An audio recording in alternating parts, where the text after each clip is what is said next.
جاتا ہے تو کچھ سال رہنے کے بعد تبدیل کر دیا جاتا ہے، لیکن جب بات آتی ہے کریم آقا علیہ السلام کی تو 1500 سال گزر جاتے ہیں، قرآن کے اندر کوئی تحریف نہیں کر سکا، آج تک حضور کی سنت کے اندر کوئی تحریف نہیں کر سکا۔ نبی علیہ السلام کا اٹھنا بیٹھنا چلنا پھرنا گفتگو کرنا، ایک ایک چیز کو جنہوں نے سنبھال کے ہم تک پہنچایا تھا، ان شخصیات کو صحابہ کہا جاتا ہے۔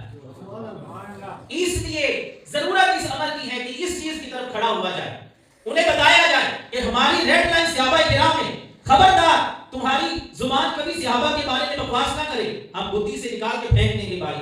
صحابہ کرام کی محبت اگر سینوں میں موجود نہیں ہوگی تو بھائی یہ یاد رکھیے گا، اگر صحابہ کا انکار کرو گے تو پورے کا پورا دین ہمارا ضائع ہو جائے گا۔